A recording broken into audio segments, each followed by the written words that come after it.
All right, everyone. The Dr. Alex Show is brought to you by Shed Light Cold Lasers. And Shed Light Cold Lasers has been a game changer for us at HML professionally and personally at home. Personally, on a personal note, I had a very bad bout of vertigo. And I got probably 85% there by going to a few different functional neurologists over the years to help me out with it. Then I bought this. And this is a game changer because one, it's portable. That means I can take it to the office, use it on patients all day, make sure it stays charged, come on home, and then throw it in my pocket and use that home. And this is what cleared up my vertigo. Now, professionally, the way it's been the game changer for us in the office is that it has cut our results down by 50%. This can get used on just about anything, any disease disorder that you can think of, it can pretty much get used on.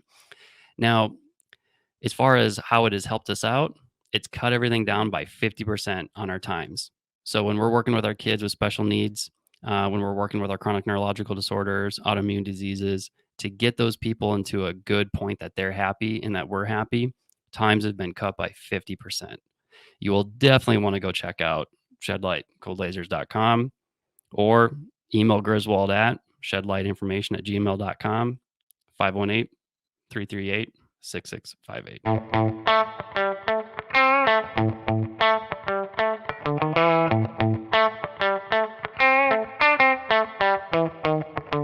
Well, all right, everyone. Welcome back to the Dr. Alex Show. And today we're going to talk about what we're going to call the 3 pillars of care that we use in our office at HML Functional Care.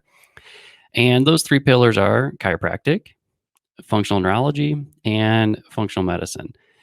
And the reason that we use those is it all comes down to experience. It's what led us to this point. It's not because we like one thing over another or we want to try to prove one system over another. It's just all about this is what has really led us to get the best results out of everyone. So when someone's in office, we really like to blend all of that. We want to not play the jack of all trades, if you will, or claim that we're going to just help everyone with everything with these 3 pillars. But it's just that when they're combined together and they're done right, you can really help people manage or overcome, or dare I say, even reverse some chronic diseases, whether you're a child or an adult.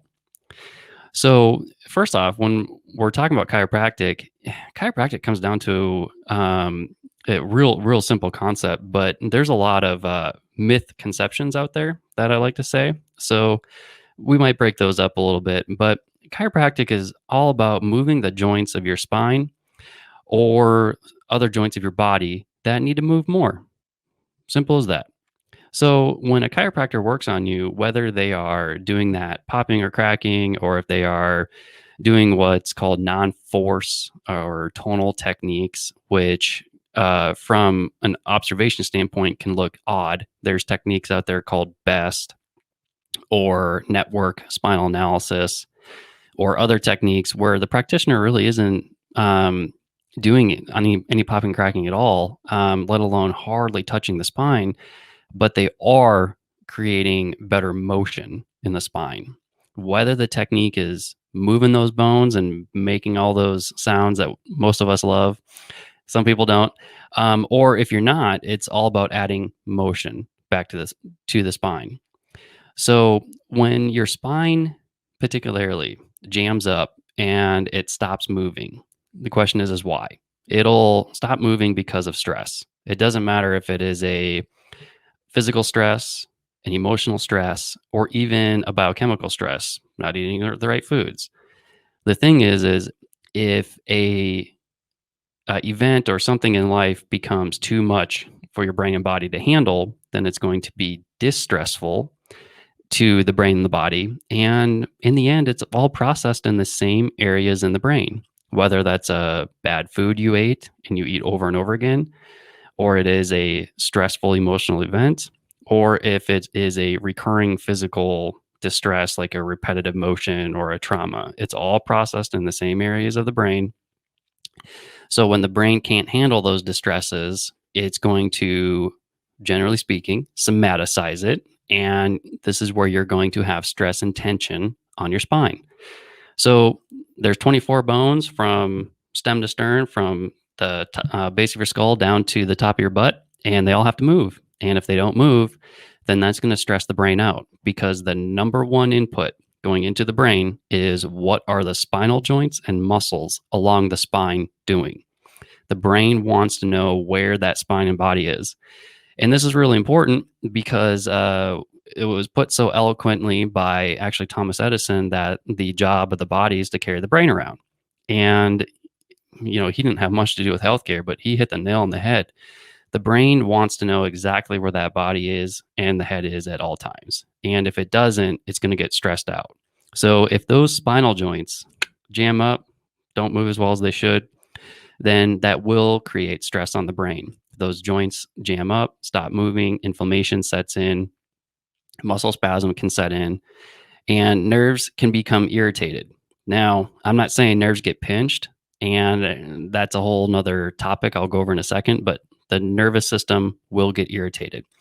And this happens because when that input of not moving occurs, then what's called a noxious, follow me, big words, sorry, noxious or harmful signal goes up to the brain, and it tells the brain, hey, we're not moving. That noxious or harmful input says, hey, we're not moving and I don't like it. And that actually, believe it or not, causes the brain to release cortisol. And if you know anything about stress, cortisol is the stress hormone. It is like the master hormone of the body. So joints jam up, inflammation sets in, muscle spasms, nervous system gets irritated because those harmful stimuli go up to the brain. Cortisol actually goes up, and it's more or less a safety pin cycle neurologically. And we go around the merry-go-round, and eventually pain sets in. And that's why most people see a chiropractor, is because they want to get the pain taken care of. But this dysfunction called subluxation, where your spine is not moving appropriately, has been occurring sometime before that point. And subluxations can contribute to pain. Not all subluxations are going to cause pain, but generally speaking, people are going to go to the chiropractor for pain. But a lot of chiropractors, including us, will tout and try to get people to come into the office for wellness care, because we want to get to the spine and work on the body before that pain sets in. Because if cortisol is up and all those noxious stimuli, that safety pin cycle is up, then it's like carrying extra rocks around in your backpack. If we can take those rocks away, then it's one less thing to deal with. And there are a whole host of things that people have reported that get better with this. Because if your stress hormones go down, then believe it or not, immune system responses can improve.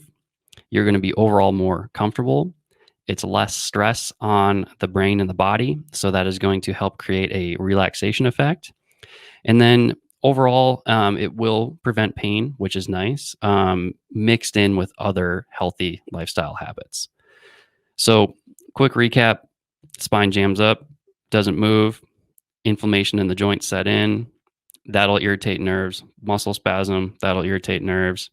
Then all of that gobbledygook, if you will, that's one of my favorite words, where the nerves are irritated and the joint's not moving and muscles are spasming, all of that information gets sent up to the brain. The brain doesn't like that. It releases cortisol. And then cortisol is the master stress hormone. And if you have increased cortisol levels, that's going to contribute to pain that might set in later. It'll contribute to other chronic illnesses and health issues that you could be experiencing. So what we want to do is work on the spine, because it is the most powerful thing we can do neurologically. And being it's the most powerful thing we do neurologically, don't be surprised if you go to a functional neurologist and they may not adjust you right away, because it is a huge input into the brain. And when that happens, it can be too much. And what you might experience is a bit of a crash. You could end up having a very sore response. You could be sore like you're going to the gym. You could be dizzy. You could end up having headaches because it's too much input for the brain. And it kind of goes to show how powerful the adjustment is. And at HML, we're trained in making sure that we don't overdo things and make sure your brain can handle that input. And if we think that it cannot, then we'll be taking it easy with your adjustments, like other good chiropractors and functional neurologists will be doing as well. And the last note on chiropractic care is a lot of people think that nerves get pinched. Nerves don't really get pinched. And what's going on with that is it's an easy explanation of pain, because when those nerves come out of the spinal column, there's a little hole for them to come out. And when those bones move, people think that they get displaced and it can pinch on a nerve. That's not what's really occurring. Nerves can get pinched with having a herniated or bulging disc. They can get pinched with osteoarthritis, and they can get pinched peripherally with what's called a peripheral entrapment. But overall, they're not really getting pinched. What's going on is more of that neurological phenomenon where the muscles are spasming, inflammation setting in, then that is sending up those signals to the brain. The brain gets stressed out. It's going to send signals back down. And that's going to be that safety pin cycle contributing to pain.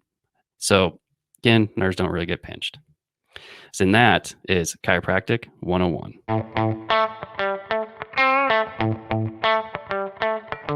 All right. Well, I hope that didn't bore everyone. And it's also not to discount chiropractic, because in our office at HML, it is one of the quickest things that we do for people, yet it is one of the most powerful. Like I said, if we are over adjusting someone, you will quickly know. And people that have been listening to this, or people that are listening to this, sorry, you might be one of those people where you had a bad experience because you may have been over adjusted and you didn't respond well. And that's because the chiropractor overdid it. And that's how powerful it is. And if you guys want to learn more about chiropractic, you want to know more of the ins and outs, more of the history, then reach out. Let me know. Email me directly, Dr. Alex, Dr. Alex at hmlfunctionalcare.com, as well as you can head to our website, hmlfunctionalcare.com, and you can reach us on there. There's an inquiry. You can just drop us a line and anything you guys want to learn more about. So the next pillar of care that we like to add in is functional medicine. Now, functional medicine is one of the rages right now in healthcare, and it is getting widely accepted. So much as so that major hospital networks are actually having functional medicine departments, which is very great for those patients, because functional medicine is all about trying to add to that concept of let's try to correct the underlying cause of the problem, or let's try to increase someone's health, so that way they can manage their chronic diseases better, or again, dare I say, reverse some of it. So when we work with patients with functional medicine, it's more than just prescribing supplements. That's what a lot of people think. It's you walk into the functional medicine doctor's office, you sit down, you might have to pay a lot of money. They'll listen to what's going on. They might run a bunch of tests, and then you're going to walk out with a bag full of supplements. That is not what it's all about. Functional medicine is combining a few different aspects of things. It's all about, first and foremost, changing the necessary lifestyle aspects that need to be changed. For instance, diet. Do we have to do gluten-free, dairy-free? Do we have to do autoimmune paleo? Do we need to go whole 30? Do we need to go Mediterranean? Do we need to just go organic? What do we need to do for the diet? It's all about what is the right exercise plan for you. Different styles of exercise do different things for the body. And exercise, just like getting adjusted, is very, very powerful. And you can overtrain, you can overdo things. And how you're exercising now may not be the best fit for your chronic disease or disorder that you have going on, or your child's. And then lastly, what do we need to do about relationships or other emotional stressors in your life? When it comes to dealing with a chronic disease, relationships are huge on making sure someone gets the proper help. It's kind of a obvious statement, but it's a good reminder that if there's toxic relationships in your life, or if things aren't well managed with loved ones, it's only going to make things worse. And s- most of the time something can be done, what even if it's just finding the right professional to talk to about it, a licensed professional counselor, psychologist, or coming on into the functional medicine practitioner's office and just venting about it might just help. But either way, we want to address those major pillars: what you put in your body, how you move your body, and then how you're thinking. As Dr. Chestnut says, one of the main practitioners that I first learned from years ago, think well, eat well, move well. So those three main topics in your life need to be addressed. And when you see a functional medicine practitioner like us at HML, we're going to try our best to make lifestyle changes for you with things that you agree upon, to help you out the most. If you come in and you want help with something, let's say a autoimmune problem, um, yet there might be a lot of diet issues to address. Is there a lot of diet Mountain Dew in your life? Is there a lot of processed food, junk food, fast food? We're not about to sit here and rain on your parade and be like, all right, no more of that. Don't even think about McDonald's. That's a 4-letter word. By the way, the only place you're shopping now is Sprouts. And also you need to do 2 hours of meal prep every day. We know there's a lot of impractical implications to that. So that's not going to be the answer either. It's a mix of finding out what you're willing to do and then what also is completely necessary right away to get your goals met. So that also comes down to the healer and the healee's intent. So part of this is also, are you ready to make those changes? So now the fun part with functional medicine: when you come in, at least HML, there's going to be a packet of paperwork. We are known for our paperwork. When it comes to adult paperwork, I believe it's upwards of 50 to 60 pages now, that adults have to fill out. And then you're going to turn it in, and then Dr. Lauren and I are going to review it. And when we review that, we're making sure there's no contraindications. We're making sure that overall you're going to be a good candidate, because what happens if you're filling out some questionnaires and some history for us and there's too much going on, and first it's time to go see a specialist and get some other issue hashed out first? Then you can go come back to the office, and then we can start working on things. We just want to make sure we're not going to be spinning your wheels when you come in. We want to make sure it's going to be a good fit for us and you. So first, paperwork, fill it in, or turn it in, sorry. We review it. Then we will call you back and schedule your appointment. And that's where we sit down and talk about your life, A to Z, 0 to 10, no stone unturned, and make sure everything is addressed. And that way we move into the next segment with the most confidence of, here are the tests that we need to run. Here's blood labs, maybe some urine samples, stool samples, saliva, and all of those tests, whether it's routine tests, specialty labs, and then other functional medicine based labs, or even other medical based labs. We want to make sure that all of the tests that are being used are appropriate. We're not wasting any money, and we're not wasting anyone's time. So at that point, we'd also do the exam. And when we're doing the exam, it's pretty thorough. That's going to be a couple hours of nose to toes, giving you a good once over and checking out everything. Again, nose to toes. We want to make sure your system is intact. Then also at that point, if we need to send you out for further testing, do we need to go get someone's opinion at the ENT or the cardiologist or the pulmonologist, or do we need to go to an internal medicine doctor and get a scope done, whatever it might be. Then after all of that testing in and out of office is in, we have you come back and then we review it. And we say, okay, based on the testing, based on the exam findings, and based on what you're telling us, we need to make these lifestyle changes. And then we're going to make sure we agree on it. We don't want you to do anything you're not comfortable with. We're also going to feed you these supplements because not everyone's diet is perfect. So we have to supplement your diet with supplements to help fill in the gaps and make some changes. Do we need to run anti-inflammatories, antioxidants? Do we need to help you detox? Do we need to help repair? Whatever it might be.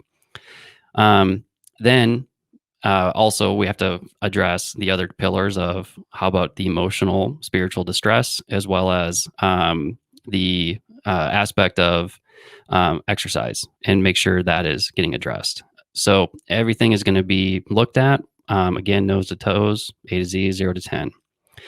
So a topic that comes up that should get addressed with functional medicine is, a lot of people come in and they're like, here's all my labs. I've just recently had a ton of labs done in the last year. Can you look at these? The doctor said everything is normal, yet I still feel like garbage. Well, let's go over lab ranges real quick. So when it comes to a lot of routine lab work, the lab ranges have only either expanded over time or the ranges have shifted over time. A really good example of that is TSH. And we'll use this because there's probably more people walking around this planet with a thyroid problem than there is diabetes, actually. So TSH is a hormone that your brain tells your thyroid to kick it into gear. So brain says, hey, let's get some thyroid going. And the thyroid says, great, I'll start pumping out some T4 and a little bit of T3. So the range of TSH is 0.45 to 4.5 on most labs, Quest, LabCorp, local labs, you name it, about 0.45 to 4.5. The thing is that lab range has only expanded since the 50s. It used to be about 1.8 to 3.2. So why? I don't know. Let's not go down rabbit holes for now. Do your own research if you want. But I will tell you that one contributor is that our country has only gotten sicker over time. So I think part of it, unfortunately, is these lab ranges have expanded to accommodate the population to an extent. Otherwise, everyone's out of range. So when it comes to that TSH, that's a really good example of, we're going to look at what are called those functional ranges. Where do those functional ranges come from? Those functional ranges come from a lot of really smart people studying the most healthy people and looking at all of their markers and showing that, hey, these really healthy people have these ranges. So when you walk into a functional medicine practitioner's office like us at HML, you're going to have your labs hopefully read within the functional range and that medical range. First, we want to make sure that there's nothing serious going on. And if there is, we got to get it taken care of right away. And then two, if there's nothing serious going on, are you in that gray area? And if you're in that gray area, then I know that I get excited because that means we can do stuff.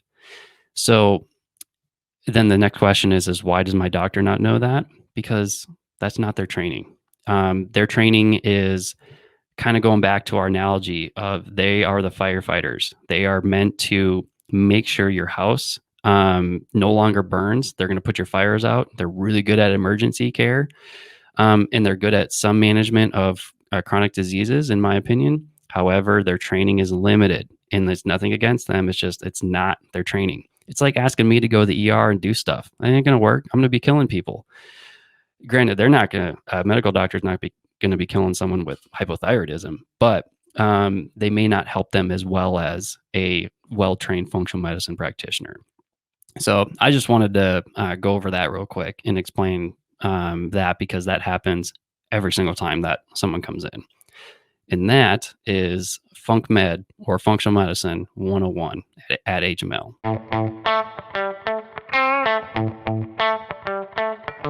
All right.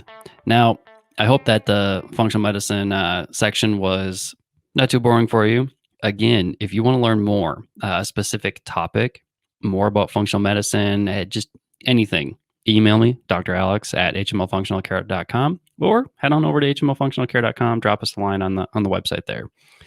Now, when it comes to the third pillar, functional neurology, that's where I get fired up. So, why? Well, because we see a lot of changes, primarily with kids in our office with functional neurology. So, functional neurology started coming out. If I have my facts straight, around late 70s, 80s, there's what you can call the godfather of functional neurology, Dr. Carrick. Everyone has to kind of give him thanks for his brilliance and all that he did to start making the system of functional neurology for everyone. And by the way, I also want to say thanks to Dr. Jeffrey Bland, who's the godfather of functional medicine. Again, those two guys, brilliant, started those two aspects, and we wouldn't be where we are without those guys. Then under those guys are all of the other great docs that I learned from directly and that have made changes in our field. More thanks to them later. So functional neurology. Functional neurology came about because there was a hole, at least that some providers saw when patients came in with chronic neurological disorders, to see if we can get those patients addressed, see if we can get changes out of them. So when you come into our office, same concept, got to fill out the paperwork, get that turned in. We don't even see you at that point. We may have had a consultation, but then after the paperwork's turned in, then we're coming in, doing a full-on consult, exam, all of that good stuff.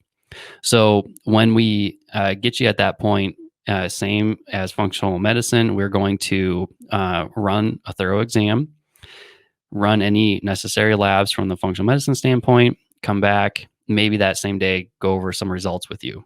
Now, what's the difference between what we're looking for and then what a traditional medical neurologist is looking for?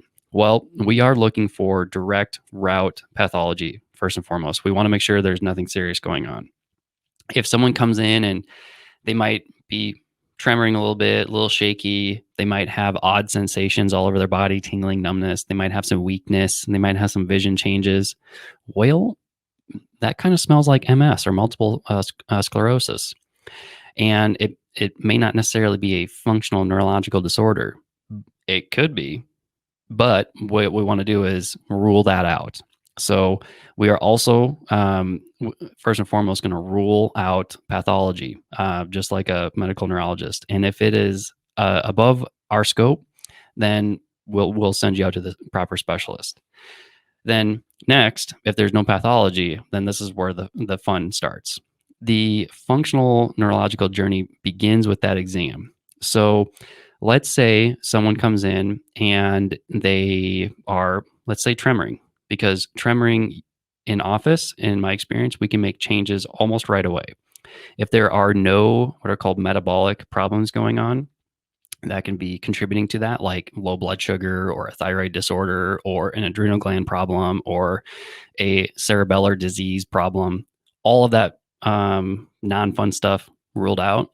And it's strictly neurological, meaning the areas in your brain that control that hand are just not communicating together how they should. Let's have some fun. And by that, I mean, when you come in and you're shaking and I'm checking you out and I'm doing my exam, I will see that hand shake. And then what I might do is a therapeutic trial of maybe some electrical stimulation, non-invasive electrical stimulation, no poking or prodding. We might do what's called fast stretches, where we are quickly stretching the muscles that control this hand. Or we might try some audio or visual input. It really just depends on what we find. But either way, what we'll do is, if you're coming in with a main complaint like this hand shaking, what we might find is, let's do maybe a quick stretch. Then what'll happen is this hand is shaking and then it's no longer shaking. And then we're both going to look at each other and be like, whoa, that's awesome. And that's great. But the question is, how long is that going to last? So then what we'll do is I'll leave that hand alone and I'll move on to the rest of the exam. And then maybe 30 minutes later, it's kind of shaking again. But the whole point of that is we have an answer to make at least a short-term change, which can translate into a long-term change. Another example is, let's say, someone who has very weak muscular control because they had a stroke. So let's say this hand is just not strong because you stroked out. So we might run electrical stimulation over the course of a couple hours, or we might run a session and then give it about an hour and do it again, and then check strength. And then if that strength comes online, at least momentarily, then I know that we're going to most likely make some long term changes. How dramatic or how great those changes are is really hard to say. But the whole point is, if someone comes in and hands tremoring or it's weak or they can't perform a certain activity, we might try that therapeutic trial of whatever it might be: sensory input like handheld vibration devices, auditory input, visual changes, different color lenses of glasses do different things. When you walk in our office, we have these pegboards of glasses, and it looks like the rainbow just got thrown up all over the office because different colors do different things. In the order of the rainbow, Roy G. Biv, you go in order from low to high energy. And those different colors can have a drastic impact on someone's brain. So we might do that. We might do our whole body vibration plate. We might do electrical stimulation again. We might do our interactive metronome. We might do our neurosage. We might do our laser. Either way, what we want to do is run our exam. Then we look at those weaknesses, and then we start to stimulate them with sensory or motor input. And then with that input, if we see a change, then I'm going to get excited and I'm going to say, this is awesome. And then we're going to see over the course of maybe a week or 2 weeks or a couple months of care, will it change for the long run? And most of the time it does. And again, how drastic it changes, not sure. But to give a really good example of what we do is, let's stick with what we specialize in, our kids. So if someone, let's say on the spectrum, comes in, they're 12 years old and they're kind of like a wet, flappy noodle. They don't have good motor muscle tone. They don't have good balance. They don't have good spatial awareness. Their ocular motor function, how their eyes move, is not too hot. Then what we're going to do is run our exam and see how capable that patient is. Then when we are done running that exam, I might run those therapeutic trials that day or the following visit, and then see if those exam changes get better. So with someone that can't balance, for instance, if we close our eyes, put our feet together, and they can't balance, that's called a Romberg's test. And let's say they just can't do it very well, I might put that individual on our whole body vibration plate. I might adjust them because adjustments are way powerful. Or I might do some handheld massaging devices, whatever it might be, to tap into that system to make a change. I will see, did that individual, did that 12-year-old with autism start balancing better? If he or she did, awesome. I know that that is what I'm going to do in office for them. If they didn't, then I have to go fishing. I have to go and use other avenues into that system to get it to work how we want it to work. Then if it doesn't work entirely, then that's more clinical things that I have to figure out. Is there something serious going on, or am I just way off base, which happens? Fully admit, it could be way off base. Or maybe their brain's just not ready for that. Maybe that system is not developed, because when it comes to development, for instance, I need to go further down the tree and work on other things, a whole other concept. But either way, the whole point is we want to see what's not working, what can we do to make an immediate change. And then when we make that immediate change, we know that that is going to be part of that patient's in-office or at-home program to increase function neurologically.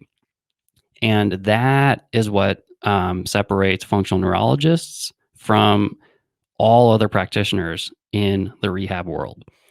And it is nothing against other practitioners, but sometimes, maybe most of the time, when you go in, you see an occupational therapist, physical therapist, vestibular therapist, whatever ist it is, and they're working on your nervous system, it can be protocol driven. And it's not bad because they can make changes in a lot of people.